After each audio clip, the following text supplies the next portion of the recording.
اسف، ممكن اعدي؟ اسف يا خبر. اتفضل عدي يا استاذ يحيى، اتفضل. احنا في ديك الساعة. عدي عدي يا بيضة، عدي يا حيلتها. مصلحة خدامة ابوك. عدي يا رخاصة يا بيضة، عدي. انت هتصورني؟ يلا يا فرفور. طب يا بوسي، هديكي فرصتك، احكي لي يا ستي. لحد امتى هفضل امثل اني بكلم نسوان وانا ما عنديش خط اساسا؟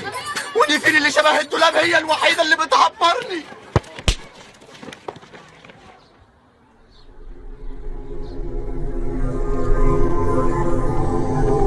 يا استاذ كلابالا، استاذ صلاح بن نينجا، مش كفايه مبوظ لنا الملعب واخد منه حته؟ بنكره الكاراتيه والكونج فو وكل الحاجات دي. بنحب الكوره. بكره الرجاله ديكتاتوريين فاكرين نفسكم فاهمين كل حاجه. اتفو اللي مش هياخد معايا دروس خصوصية عشان يعرف.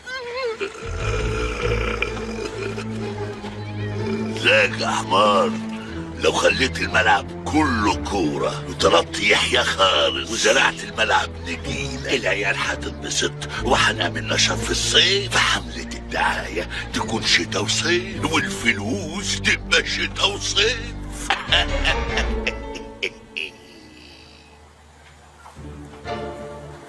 استاذ يحيى. استاذ حافظ.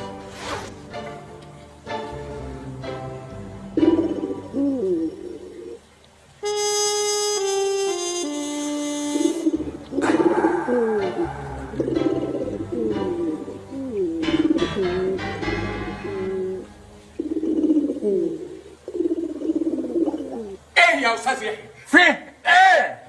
مفيش حاجه. جاتكوا نيله مالته البلد. استاذ حافظ. ياكوا 60 نيله.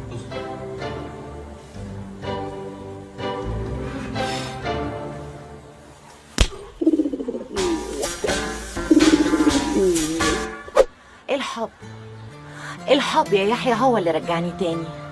انا اكتشفت ان انا ما اقدرش اكون لواحد غيرك، مع انه اغنى منك وجاهز للجواز. بجد يا هايدي؟ طبعا لا يا مغفل، العريس اللي جالي طلع افقر منك. اديني متهببه معاك لحد ما الاقي فرصه احسن. يا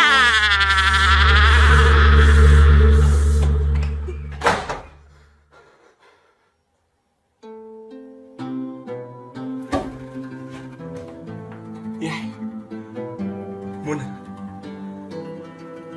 انتوا الحاجه الجميله الوحيده اللي فاضله لي. يحيى ومنى تاني هيقول لنا يحيى ومنى؟ احنا ذكرين يا غبي. صحيح.